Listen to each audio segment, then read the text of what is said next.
Pokimane and Fedmyster were living together under a Twitch house called Offline TV in June 2017 through June 2020. In that final month, Fedmyster had some allegations put against him by two girls of the house, Yvonne and Lily Pichu, stating that Fed had engaged in acts of sexual misconduct against them. This resulted in him getting kicked out of the house and quitting streaming. Following this, Pokimane went off about Fedmyster on a stream, detailing Fed and their relationship in a negative light.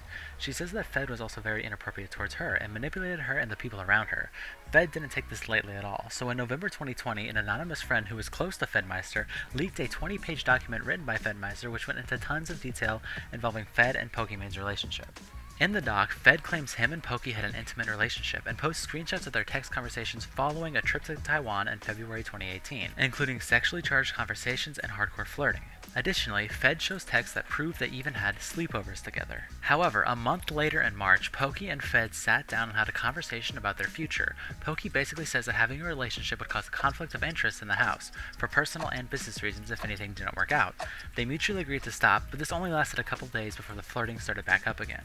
A brutal blow to Fed in this doc comes when on FaceTime he slips and calls Poki Babe. Following the call, she texts him that the name Babe is boyfriend restricted, but teases him and says he can call her Babe twice a week, like an allowance. However, she goes on to say that she wants to date around and understand the boy scene before she's ready to commit. She also implies she'd be ready to jump in with Fed after messing around. Fedmyster was honest about his feelings, saying he feels at home with her, and Poki reciprocated that home feeling, but didn't want to commit yet. Fed goes on to say this cycle continued, her saying she's not ready, then her jumping in and flirting, then pulling away, then jumping in again, etc., etc. He says this broke him little by little, making him feel like he wasn't good enough. And so, to cope with this heartache, he would go over to a partner streamer house called Just Friends and vent about his feelings. In Poki's stream attacking Fedmyster, she claimed Fed went over to Just Friends and talked poorly about her in an attempt to turn them against her. She also claims he did this with Offline TV members. However, Fed claims this is total BS, and he wasn't painting Poki in a negative light at all, simply venting his feelings. He claims to be deeply sorry if any of these people's views of Pokimane became negative due to his vents. He also claims Poki didn't hang out with the people around her much anyway, whether he was involved or not. Fast forward, soft flirting and such continues for months and months until an anonymous guy called Steve and Poki start dating. Fed says this is mentally brutal to him, because in a normal instance where your crush or flirtationship dates someone else, you can distance yourself or out of sight, out of mind the situation. But because they were staying in the room next to him, he stated he could hear things. He said this made him feel weak and that sleep and daily life was impossible. He again ran to Just Friends to escape. Eventually though, Steve leaves and the cycle continues and Poki is back on full swing with Fedmyster, sleeping over, flirting heavily again, even acting possessive of Fedmyster in certain texts. Fed goes on to say this happened multiple times, and that when there was even a glimmer of chance Poki could date somebody, she pushed Fedmyster away. Now on to part 2. Poki claims Fedmyster wanted to see Yvonne fired, and she speculates it's because Yvonne refused to work with Fedmyster after the sexual misconduct incident. Fed says that this is total BS, bringing up that the sexual misconduct case between them happened in December of 2018, and that Fedmyster was working with Yvonne to advance her career nearly a year later in October 2019. He also details that in private conversations, Poki was aware Yvonne had general work ethic issues, and Poki herself complained about Yvonne and called her lazy, to the point that Poki had a personal sit-down with Yvonne and discussed it, and Yvonne said she wasn't super interested in being a content creator anyway.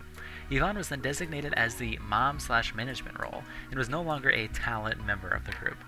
Fed claims he never wanted to kick Yvonne out, and only once mentioned her moving out as a last resort, but still have her maintain a management position. This discussion even happened between Fed and Yvonne, but fell through after Yvonne buckled down and started working with OTV. A real killer to Poki's argument about Fed's desires to have Yvonne kicked follows, when Fed claims that Poki herself wanted Yvonne gone. After a few months as mom/manager, Yvonne switched from a management role and started making more content.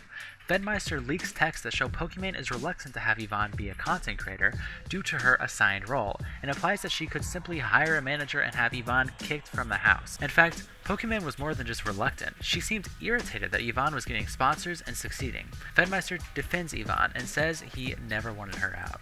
The doc then goes on to speak about his personal experience about his removal from the house and summarize his feelings about Pokimane's stream against him. Poki addresses the doc on stream the day it blows up, but is very dodgy about most parts and pretty much brushes it all off.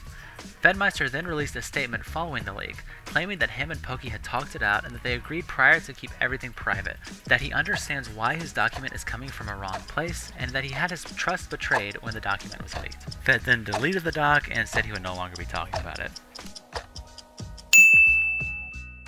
Thank you guys for watching. If you enjoyed this content and want more TLDWs in the future, don't forget to like and subscribe and comment tell me what you guys think. If you're interested about more details regarding this story, check out the links in the description to some of my friends' more in-depth videos. Peace out.